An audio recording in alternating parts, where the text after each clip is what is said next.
Today we are talking about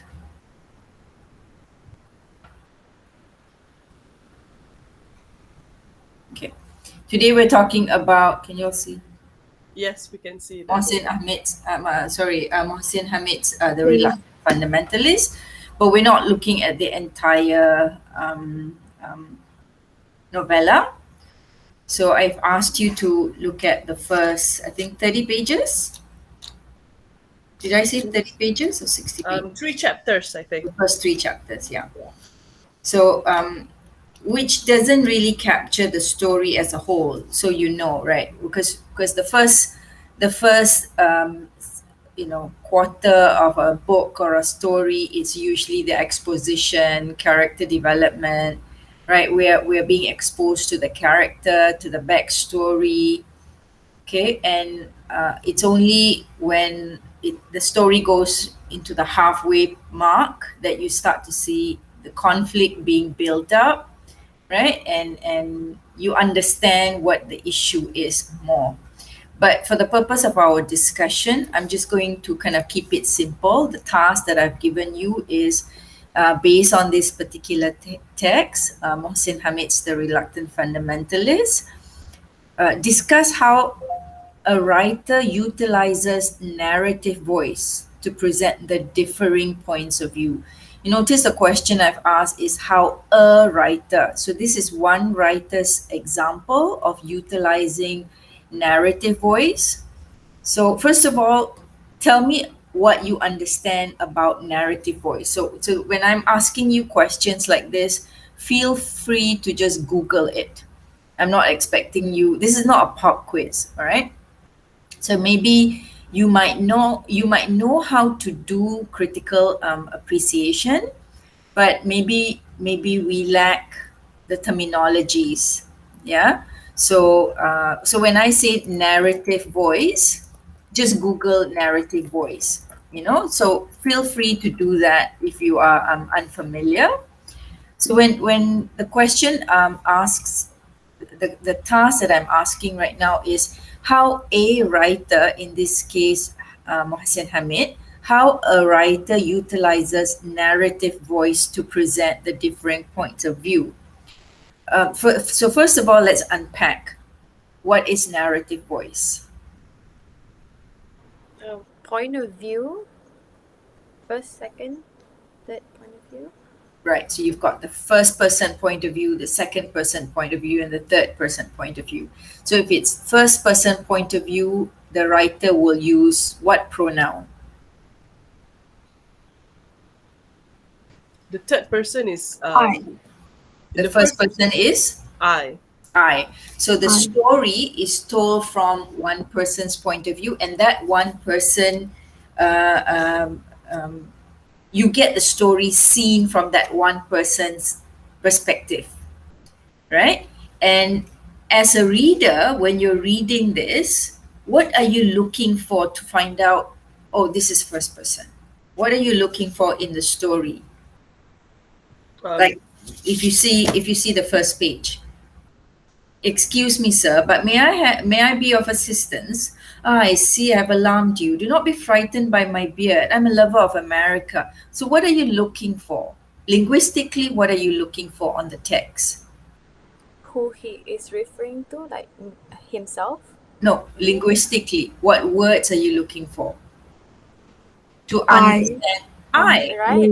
Okay. The use of I. Okay. Right? The use of I tells you this is a first person point of view. So that's a clear indication of the narrative voice. Now, the reason I'm asking this is because narrative voice need to be differentiated from the writer. Just because the story is about I doesn't mean it's about Mohsin Hamid. Right? I want that kind of a distinction. A lot of times when we're writing this, when doing a critical reading of a text, we assume as if it's Mohsin Hamid who is speaking, just because the writer has chosen the first person point of view. That is something we need to be mindful of.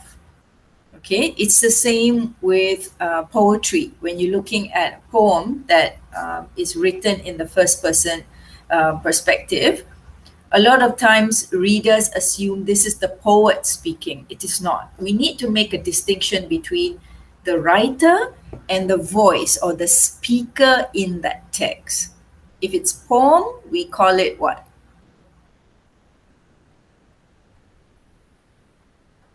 Is it persona? Yes. So when you are writing, be mindful of that. You are doing a criticism about the text. You're doing a criticism about the voice in the text, not about the writer. The writer may wear different hats. The writer may assume different persona in order to convey particular issues. The writer may be a male but takes on a female perspective. That can happen, right?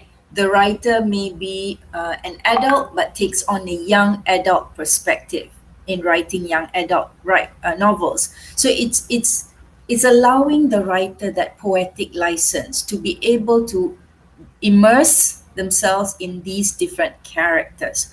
So just because the writer is writing from the first person point of view doesn't mean the writer doesn't represent the other characters, right?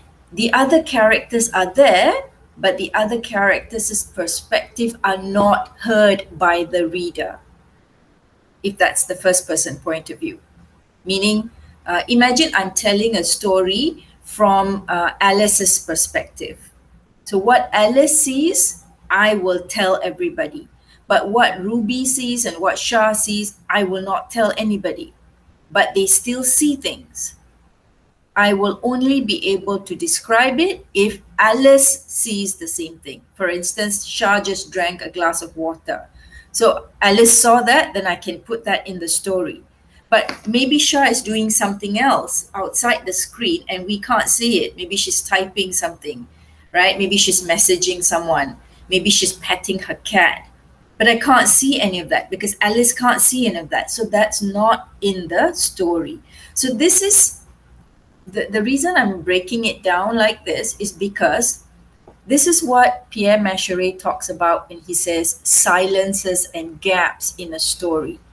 What is obvious, what you see, is important, but what you don't see is as important. So as a reader, we need to know the narrative voice. So this is the start. When you're reading a story, you need to ask yourself these fundamental questions, right? Whose perspective is this from, right? And I want to know that. Why? Why is it important? Like back to our example. So I'm looking at this description. I'm telling a story about the four of us, and I'm telling it from. And I am the one writing the story, but I'm not telling it from my perspective. I'm telling it from Dong Lai's perspective. So which perspective is this? First, second, or third? Which one? She. I'm telling it from. So which perspective? It's third person. Third person perspective. Right? I am the writer. I'm not writing it from my perspective. I'm not writing it from the first person, the I. I'm writing it from the third person, from Dong Lai's perspective. Right? So you need to be able to see that distinction in the story that you read. But why is this important? That is the technical aspect, being able to identify first person, second person, third person, right? But why is it important? For me, it's reader engagement. Number one, reader engagement. So you prefer first, second, or third, Ruby? I prefer third because I feel first or second, it's very limiting. Okay, so one of the reasons to be able to identify narrative voice is so that you as a reader, you know your preference. You know what kind of story works for you, right? I personally, I like first person because it allows me to kind of immerse myself in the story.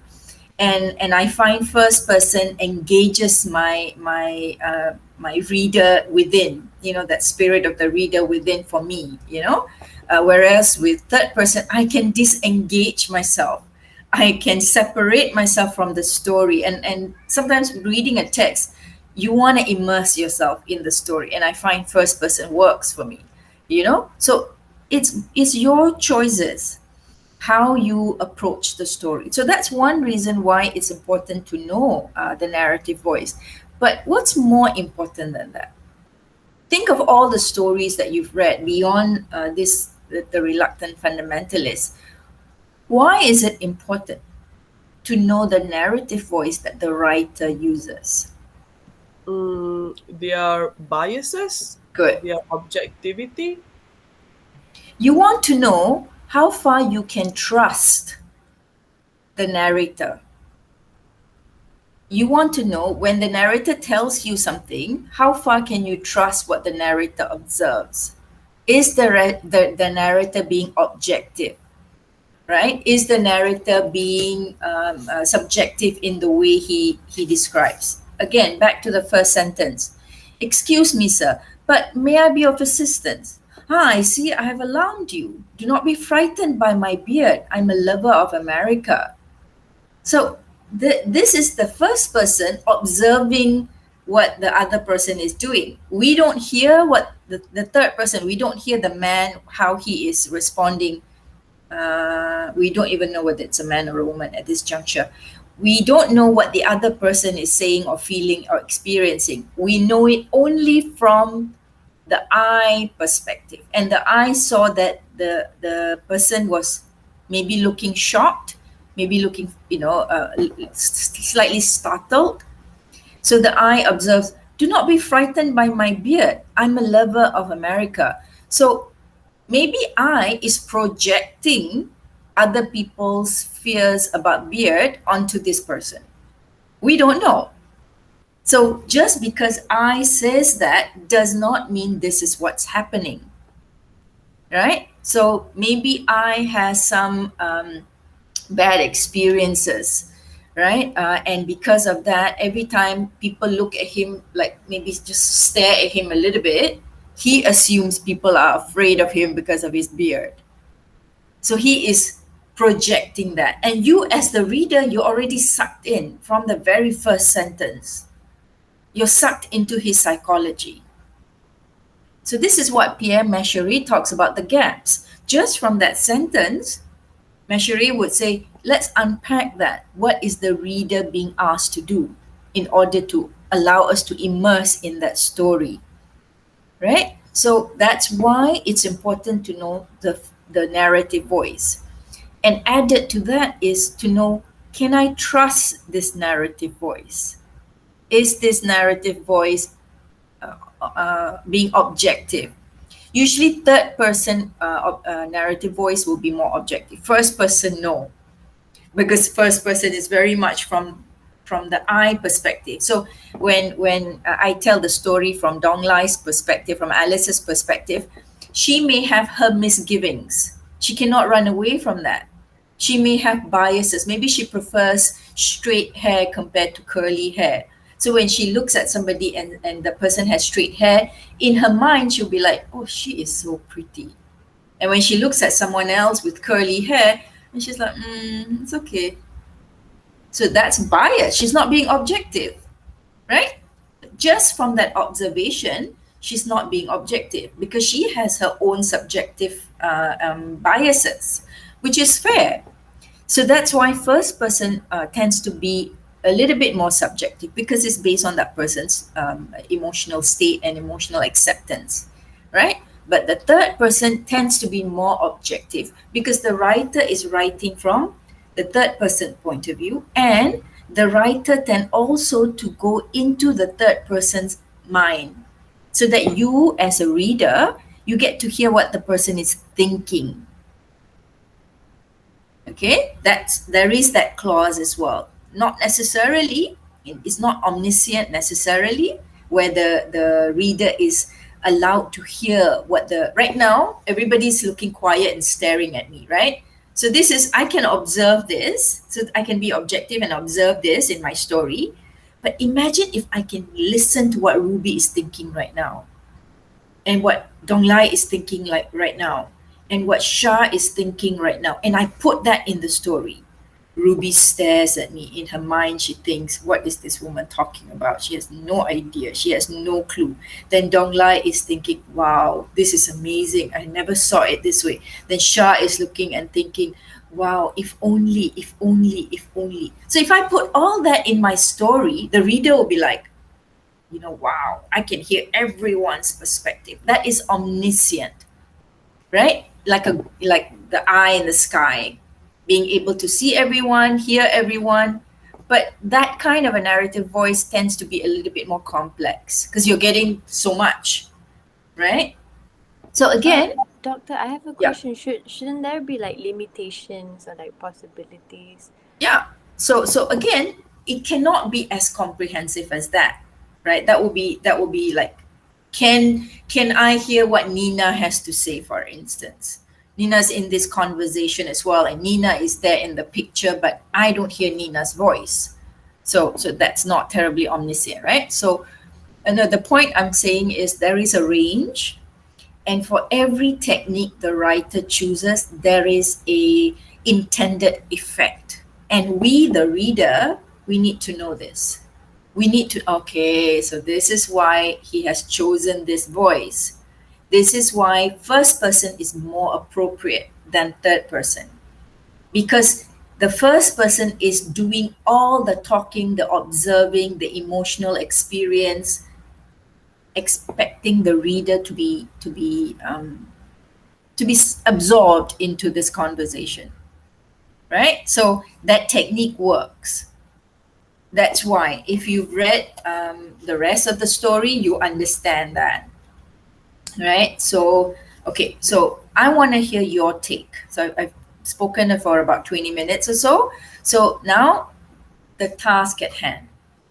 So, based on the text, discuss how a writer utilizes narrative voice to present the differing points of view. So, what's your take? Who has submitted? Donglai has submitted. So, let's look at Donglai's submission. And then after that, I will look at Shah's and Ruby's submission. And then we'll be done. Easy. Right. Sorry, doctor, there may be small mistakes. No, don't worry about it. But like I said, the task is uh, it's allowing us a point to discuss, issues to bring up to discuss, right? That's what the e-task is there for. And if you find that there are certain things you want to refine before you want to upload it again, you can, no problem. But don't ever feel like this is not good enough, because whatever it is right now as is where you have understood the text and your engagement with the text. You may come back to this text in a week's time, in a month's time, and you will see something else. So don't worry about that. Okay. So go ahead. What would you want to say about this? Donglai, Oh, doctor, can you see? Oh God. Please tell me, guys, because I'm very good at this. I share and then I'm not sure whether I'm sharing, and I'm happily sharing thinking that I have shared, and then I did not share. So can you all see the screen? I can see it very Yes. yes, clearly. doctor, Quite clear, Yes. it's clear. Okay, brilliant. So what would you like to focus on?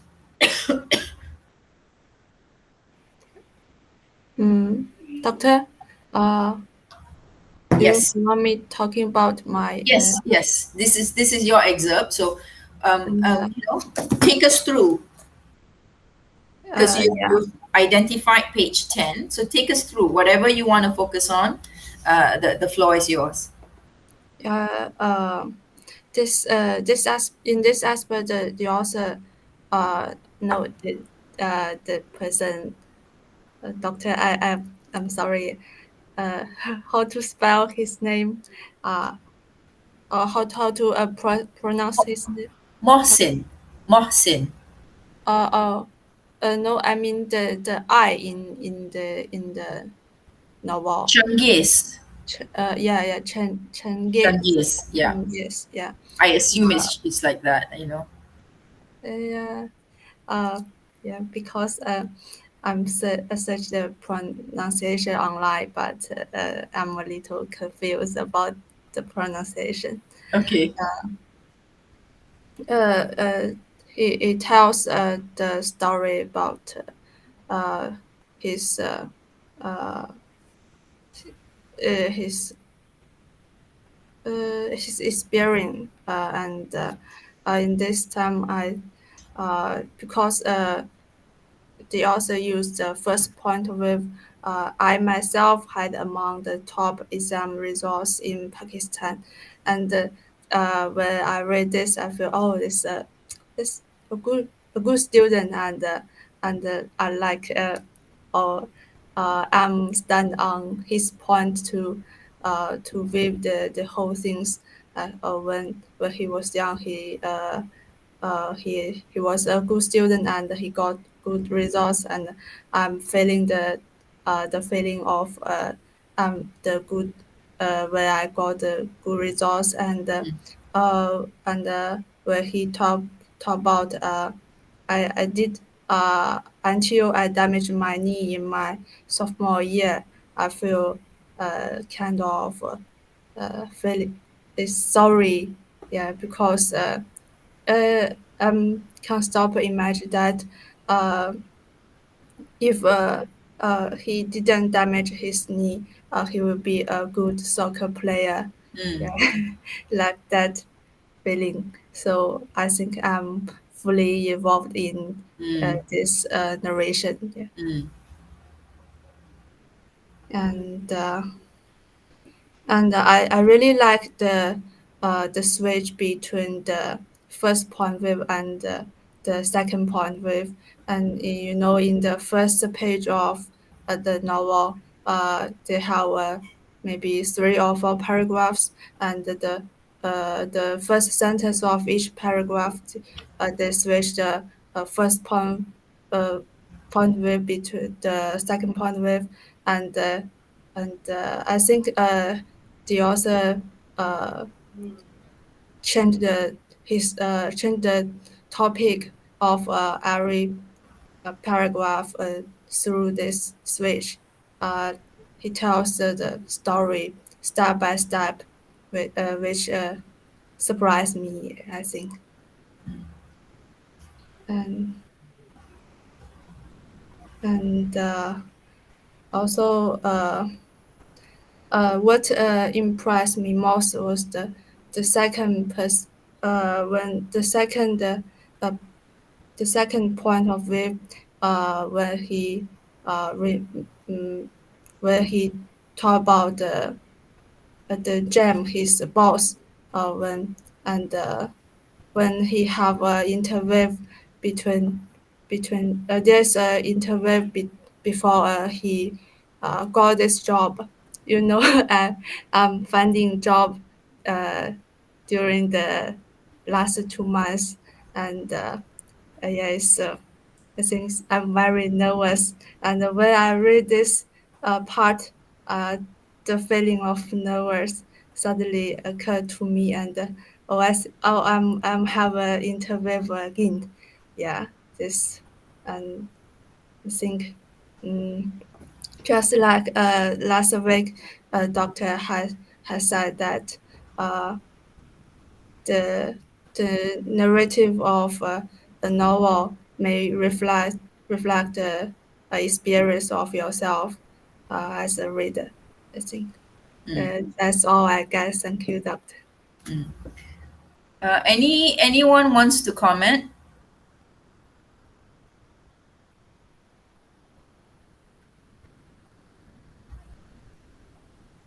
I Any? think yeah, but I think we see the same things but differently.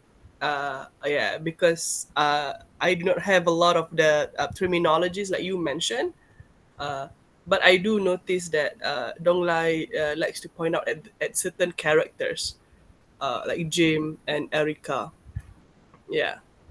but the way I did the e-task, which I will submit, is actually focusing on more on the tone of the narrator. Okay, do you want to screen share at least? Yeah, I can do that because I'm just just completed it. No problem, no I problem. haven't typed it in as well. No problem. No problem. But I want you all to use I want you all to use today for that, so that you don't have extra work. I You know, have don't the don't notes written though, don't doctor. unnecessarily have That's extra my work. problem. I'm Yeah. late. So after class, you will still have about an hour or so. Try to get it done, submit it, so that you're done. Yeah. All right. So when I read this book. Slightly bigger, Okay, all please. right. Ah, nice. Yes. Nice. Okay, all right. So interestingly, I read this book about 10 years ago. I did not really remember the storyline, but I was really fascinated by the style of writing. I think all of us who started reading the book years ago felt like, the way Mohsin Ahmed wrote the story was very fascinating. So, but then now I'm reading it, and then I know what's the technical terms for it lah. Mm, mm, So yes, and then basically the writer in the question that or in the statement that you post here, Doctor, I'm just gonna comment on what the author did in the novel. Uh, so yeah, so basically, I say that the author's monologue style narrative presents differing points of view, mm, but mainly on how he engages with the mm, reader in the story lah. So I am saying that we are basically being assigned a role when we read the book. So we are an American in old Anarkali, Pakistan, mm, uh, because we are there and we know that we are there lah. So this leads to a few uh, impacts or consequences that actually enrich our experience reading the story. So the first one is there is this direct conversation with the reader that actually emphasizes on our differences. So mm, you, me, are often followed by how are we different. All right. mm, So the you being American and foreign, and he actually repeated this a few times, and me being Pakistani and local, mm, and then comes the baggage of background, worldview, and appearance lah. So some of the examples I just put bullet point here lah. We locals, and then come relinquish your foreigners, and then there is this underpins your country's success. So there's always that wall being built as we go through the pages.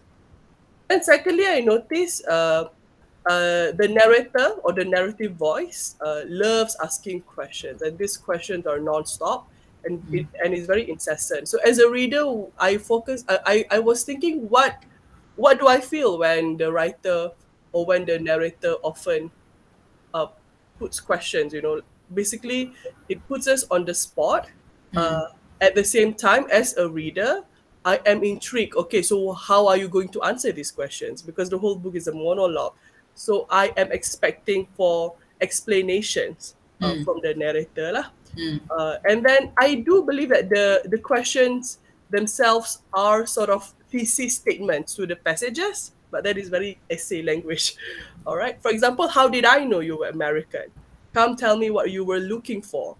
So these questions, I feel it has intended effect, as you mentioned. mm, So always these questions cannot be looked in isolation. I mm, always wonder why is the narrator asking these questions? There must be something that will come after that lah. All right, and then the last point that I find, okay, so how does the narrative voice in the novel able to actually provide me with an expanded worldview? But I must say it is still like a singular worldview, but mm, how it is expanded. All right. mm, So because he has complete control, this narrator, so he's able to go back and forth between his American experience and mm, family history. And because he has complete control, he sometimes he talks about America, sometimes he talk about his family history, and then sometimes he give commentary on Pakistani society because they were there during the conversation lah. mm, So yes, so this jumping from one point to another, I feel like it destabilizes the reader in a good way. All right. So yeah, so these are some of the examples. All right. So this one is about his family, how his family was actually quite wealthy, but not that wealthy. And then the second part is about how he got along with his Princeton friend, but he had discomfort with them. All right. So yeah, so those are the three things that I took note the most when I was reading the text again. Okay, that's all, Doctor. Um, okay, let's hear what Shah has to say first, and then we will break it down before we conclude. Go ahead, Shah. Okay. Okay, so I read this like 2 weeks ago. And then first thing, this is like my thoughts 2 weeks ago. Now that I have like new thoughts, I think I'm gonna, type it in later. But first, I'm so sorry. How he narrates at first, it got me thinking, it's such a long narration. It's such a long and long, it's like a non-stop thing. And then I noticed that the narrator asks question as if, like a confirmation um, to what other person is asking or telling him. Simply because at first we are, I mean, as the reader, The and reader. yeah, like we're already so different like that. And then you pointed out the first line, right? And then yeah. So it's since the first sentence we're already different. I mean the reader, and the I in the story. And then I also noticed the narrator points out body gesture and movements, and he points out um, like that what the other person is doing. So readers like us, because the limitation, right, doctor? So readers like us could use our imagination better, like oh, your mobile phone is ringing, something, and then and also when he looks away to the college girls, so maybe he's not interested in the story. I don't know. Maybe he's too bored listening to what the narrator is saying. And then upon telling his experiences, the writer uses the usual, quote unquote symbol to describe what happened, or when the other person is having a conversation and not him. Um, and also the conversation happened in the past. And then the writer describes thoroughly, although like small parts, most of the time at the middle of the chapter, just to give a sense of like surprise to reader, I think. And at the end, to finish the whole chapter properly, I think, um because he narrates so long, and then he wants to get our attention back, so he's like, pointed out some things. Yeah. And what did I highlight in this? Yeah, like I spent 4.5 years in your country. And then he asked the guy, like, where? I work in New York, something like that. Like, oh, uh it's an amazement that the guy is asking him, and like quite shocking that he's in New York. So it gives that impression to me lah. Yeah, that's all. Okay, cool. Um, I'm I'm trying something else. Did you all get a link for the jam board? Did you all get? Yes. Yes, Oh, I who opened got? Who it. got? Who got? Um, yes. It's in the Okay. chat box. Right? Yeah, Okay. it's on the Ruby is in. Who else? Can the other can Alice and Shah? Can you all try to come in? like the gem. Yeah. Yeah. Okay, it's Okay. in. Shah is in. I can see Oh, Shah is. I'm trying. Okay. No Down. wonder I see the link in the Okay. chat box. Okay. So based on what you all are saying, so imagine this is the circle. Can you all see me? Are you all? Can you see what I'm doing? Am I doing anything on the screen for Yeah, you? you are putting on some stickers, Uh-huh. Oh, And I cannot and I see see a that yet. big circle there. I mean, do I you cannot Yeah. see. do you I cannot see see me pointing at it with a Oh, laser on the pointer? knife. No, I Live, you mean, don't. Doctor? But what you can do is you can share screen.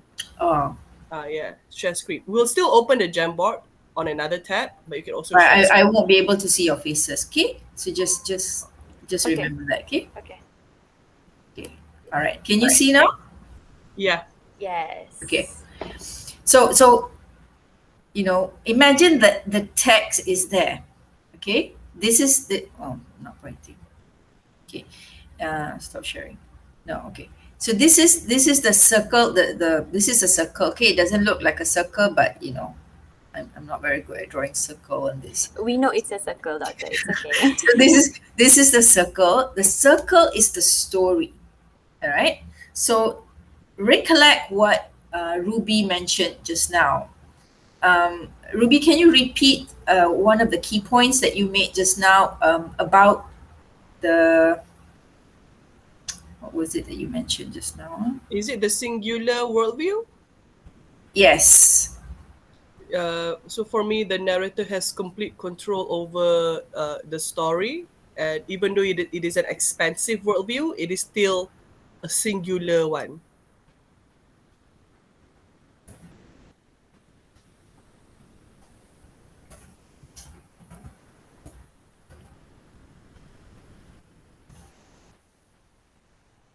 Okay. So the narrator's worldview is singular. So this is the narrator's worldview, very singular. And that worldview is very much based on the narrator's experience. What else? Based on Based on his history, his his history. yeah, What and else? then also his present society because His yeah, his society, which is in Pakistan, in in Pakistan. Pakistan, and then his years in America. His experiences in America. What else is the narrator's worldview based on? Education. Education. What else? And Work then experience. Sorry? yes. His work experience. His world experience. Okay. Work. What else? I think the online Work says work, experience. right? Work. Yeah. Yeah. His work experience. What else?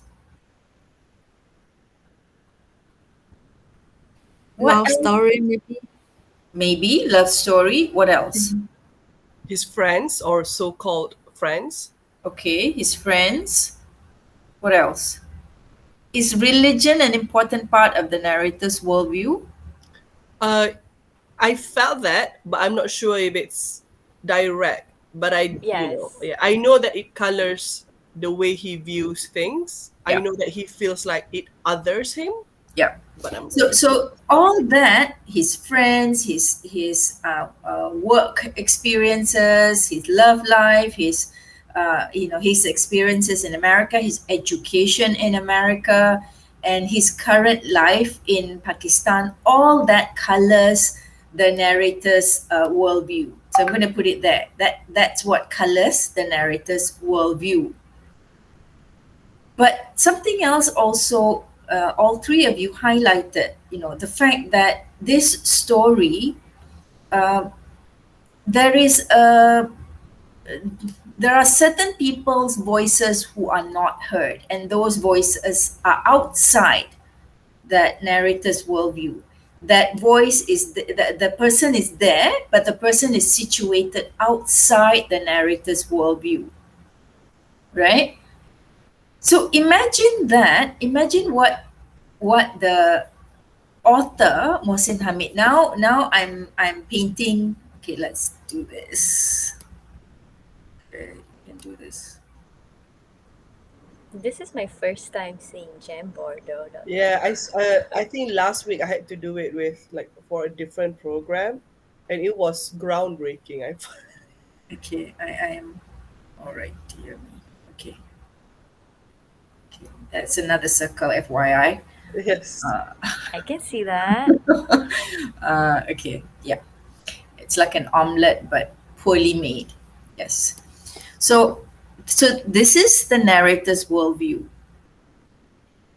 The external, let's choose a different color. Okay, so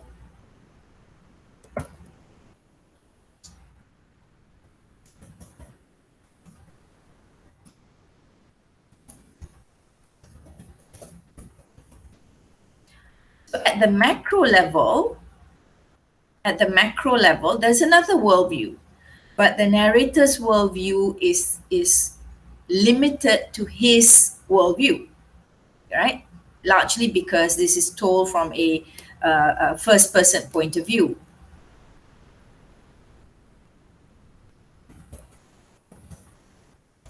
Right? Largely because it's told from a first-person point of view. So the narrator's worldview is very much based on how he sees the world, how he experiences the world, even how he observes others. Okay?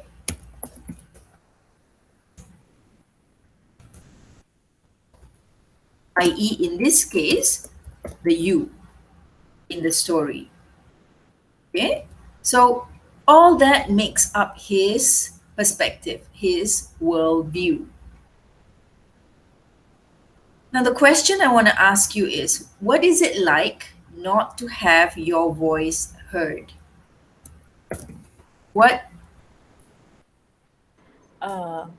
Just to like dive in blindly, I think it could manipulate what we feel, like what we, what we think, based on our, maybe I feel one thing, but my facial expression says another. So that could be, worrying. Is presence one S or two S's? I'm terrible at spelling. One. Okay. One S, yeah. What is it like to not have your voice heard? What is it like to not have your presence acknowledged? What is it like to not have your thoughts, questions given voice? Right? What is it like? What is it like? That's what the you is experiencing.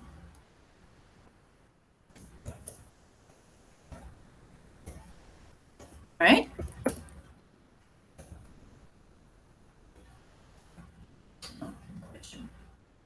Okay? So that's what the you is experiencing. And that person called you is in the outer circle because that person's worldview. How do I bring it up?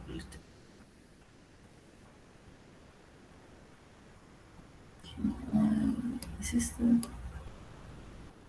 Never mind. Okay. What's this for? Okay, never mind. No. Go away. Okay. So that's what that person called you is experiencing because you's worldview, voice, presence is as observed by I, as told by I. Now, my question is for the macro reading. The micro reading, this is what we read in terms of the form, in terms of the issues, the text, right? That's the micro level. At the macro level, you start to unpack the silences. You start to unpack. You can't go. The gaps.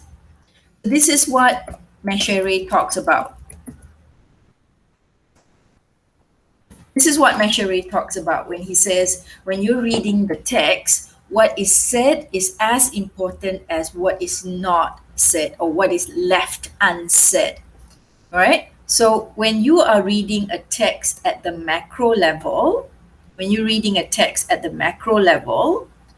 you need to be able to see that aspect as well, not just the aspect of what you can see in the story, what the writer chooses to present to you, but also the gaps, the silences, what is not said. So what is not said is as experienced by the you character, right? Including how he looks like, how he presents himself, what his body language gestures are. It is only as observed by the primary character, by the first person. My final question is this. Imagine this.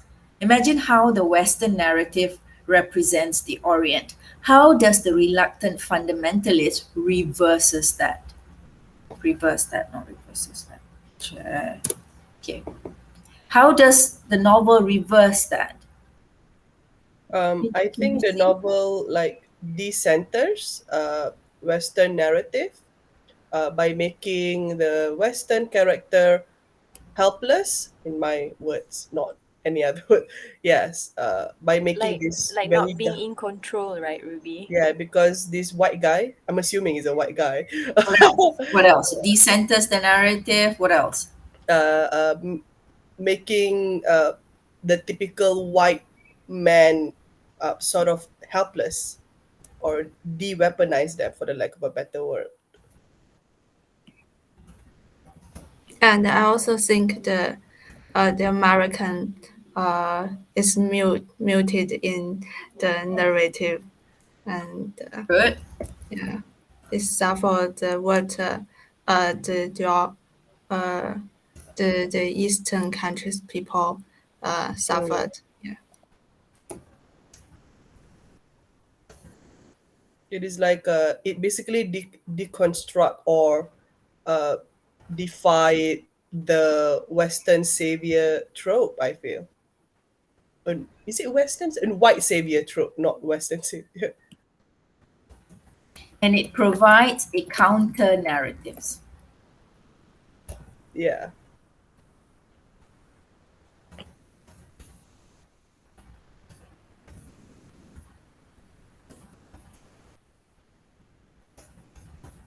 In Western media, right? It provides a counter narrative. You switch on CNN, you switch on BBC, you switch on any of the Western media outlets, right?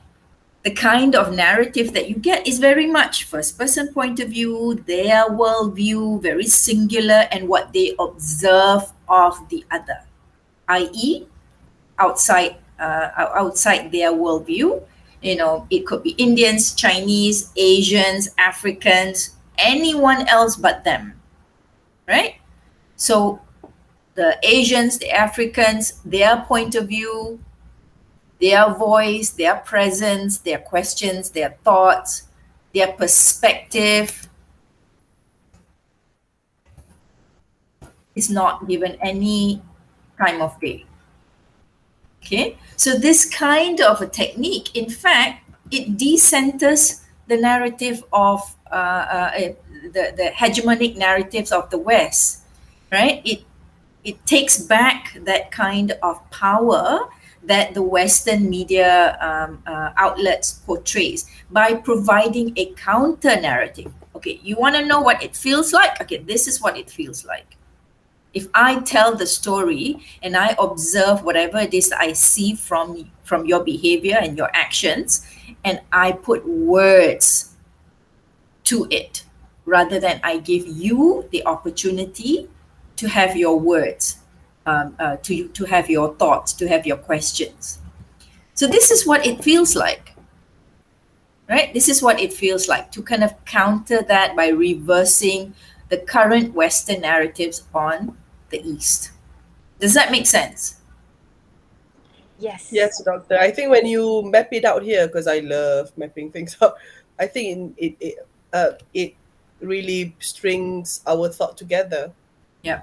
And it all starts with the question at hand. Whose point of view? So the person who has the agency to tell the story has full control, right? Because that person's worldview is, as Ruby has said, is very singular. Okay, let's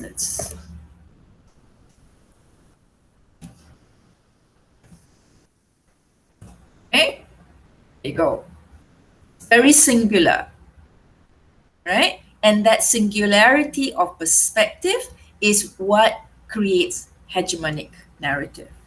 So what this simple novella has done is to kind of break that kind of chain of order in the way stories are narrated and told. Any questions?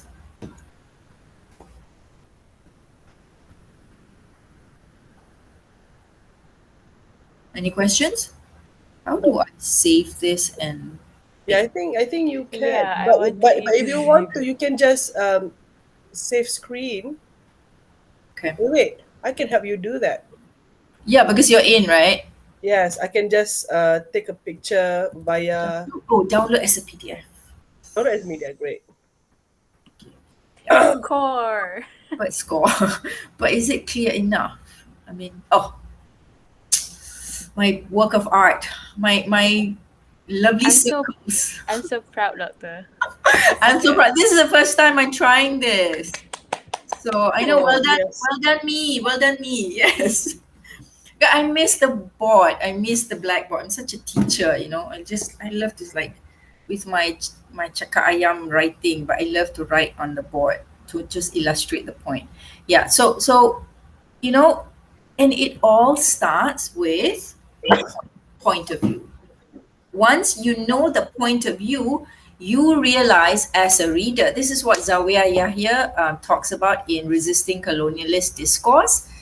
As a reader, as a post-colonial reader, you must know whose perspective the writer is telling, especially if it is a Western writer, right? But also if it is an Eastern writer, because you want to know whether that Eastern writer is a mimic man, if that Eastern writer is in fact mimicking the Western perspective, right? Whether the Eastern writer is echoing the positions, the standpoint of the Western ideology, or is the Eastern writer positioning the ideologies from within the Eastern perspective, right? So it is important as a reader, more so as a post colonial reader, for you to be mindful that these ideologies are at play from the very first sentence of the story, right? And you have to be mindful.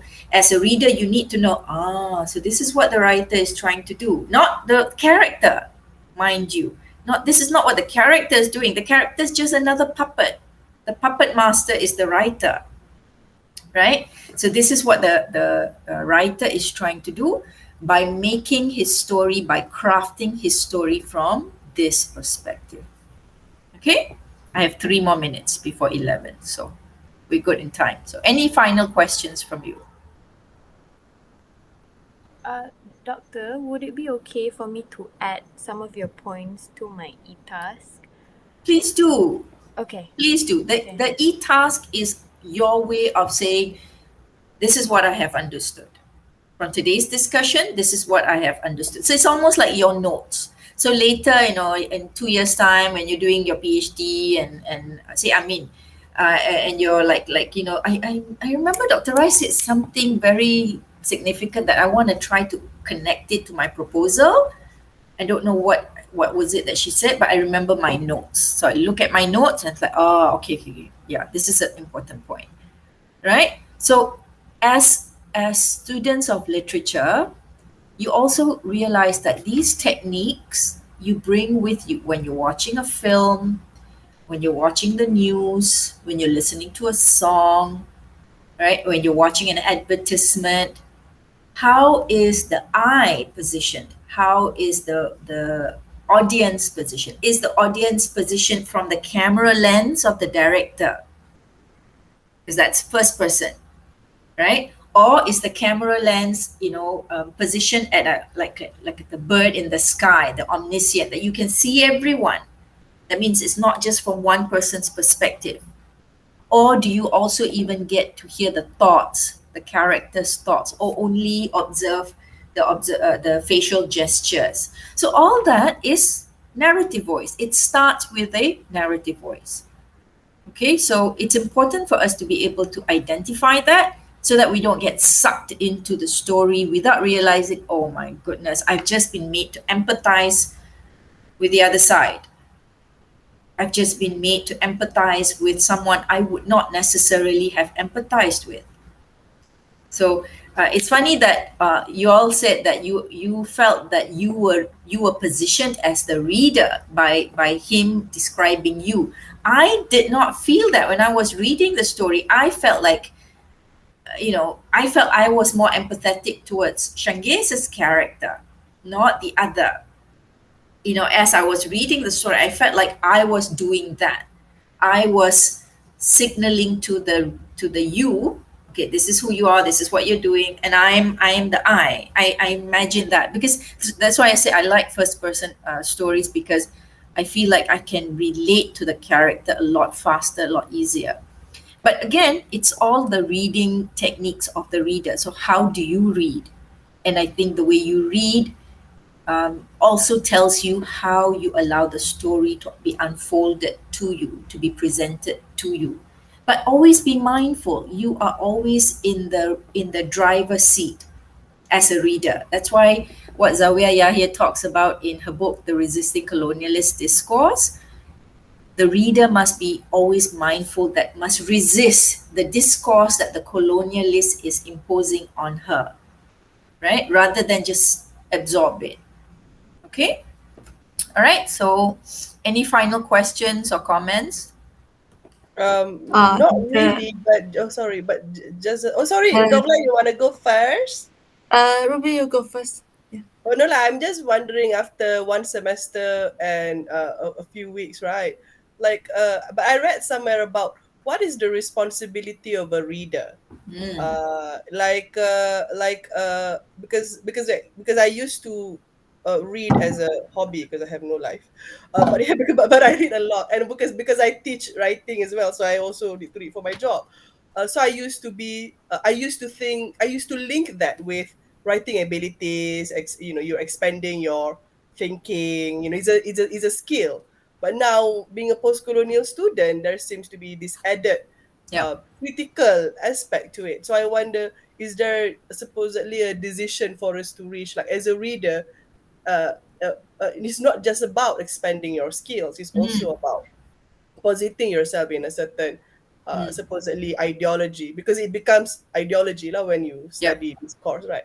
So Yeah. yeah, so I keep on thinking about it, and then I read somewhere whether the reader should contextualize the text or not, but I cannot remember which literary textbook is this, because a lot of literary scholars say look at the text as a text, you do not contextualize it with history, but some other scholars would say you have to, so yeah, so Yeah. just things like that lah.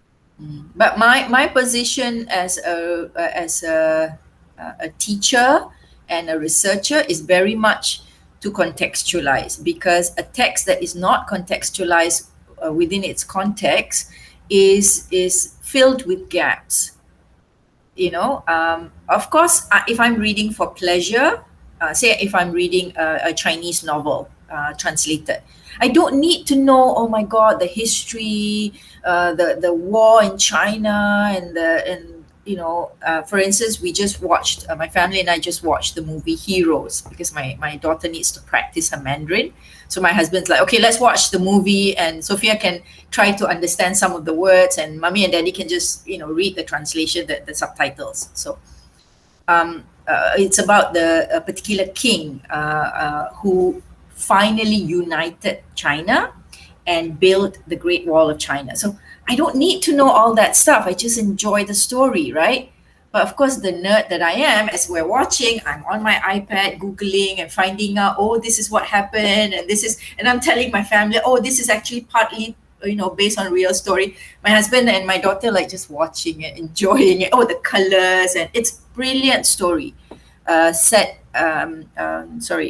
Starring Jet Li, one of the famous actors coming out from China. Not sure Hong Kong or Taiwan, but the story, the cinematography is so beautiful. It's brilliant, captivating, breathtaking. Has won a lot of awards.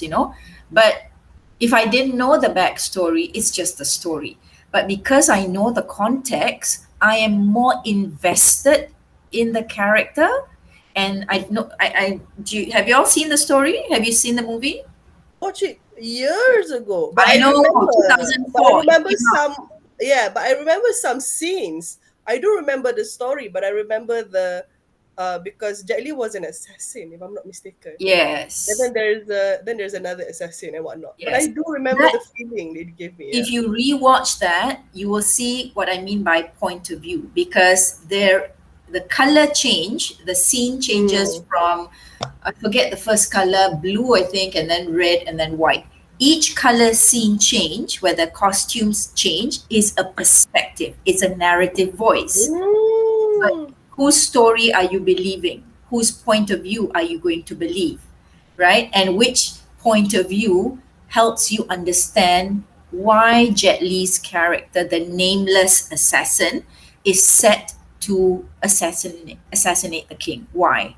Why he chose to do that. And in the end, cannot tell. I've got spoilers, so I cannot tell. So well put together, it draws the reader in.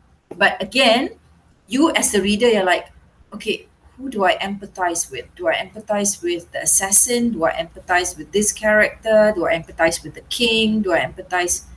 In the end, the king makes a decision that was not something he wanted to make, right? But he had to make that decision for the sake of the sovereignty of his government, right?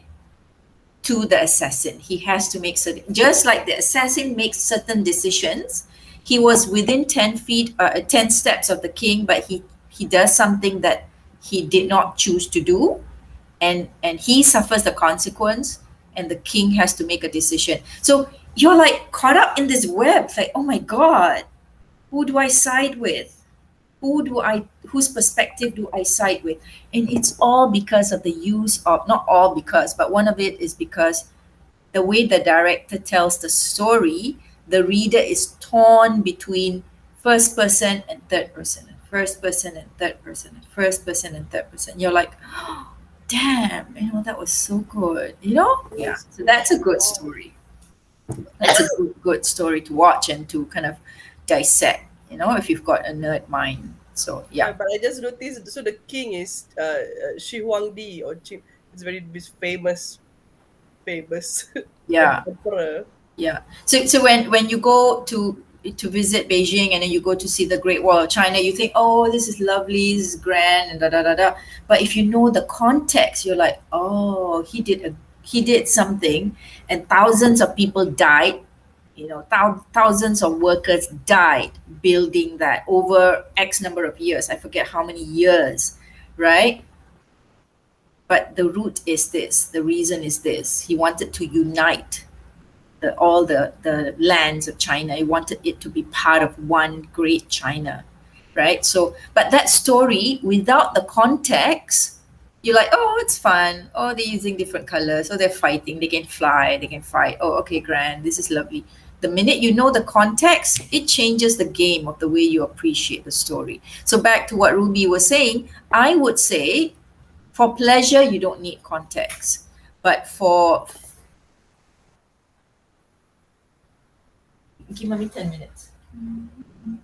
Give mommy 10 minutes. Go and shower first. Go shower first. Okay. Yeah. So for pleasure, immerse. Like I'm reading Dune now. I don't need to know.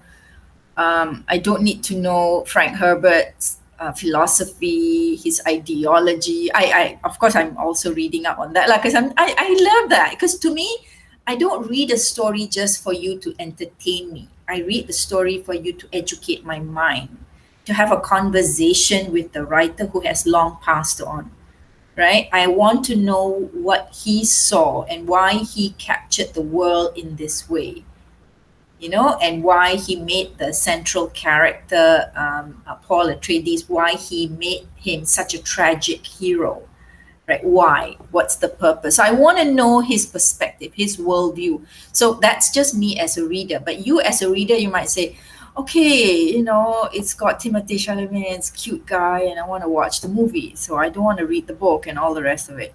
But that's fine. That's perspective of the reader, So as back to what Ruby was saying, I would say, Ruby, as a reader, it sounds like you read because you want to have a conversation on that issue with the writer who either has passed on or who is still alive.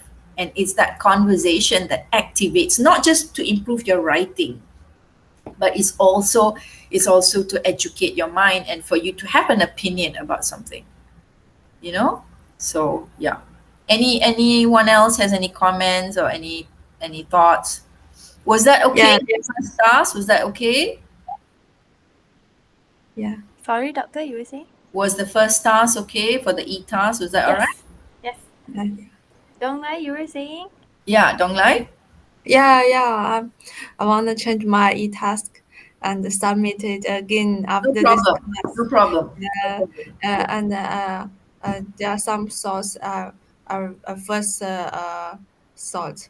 Uh, I when I'm reading the novel, I'm just or I'm a reader. I'm reading the novel, and I think about the context about in the novel, but I don't think about the post-colonial issue in this Yeah, novel. yeah, I want to add it into my e-task. yeah. And also I can't forget this novel because it changed my changed a little about my prefer because before that before I reading this novel, I prefer the second point of view. I When I reading this kind of novel, I'm a god in this novel and I know everything, and I know he will do that.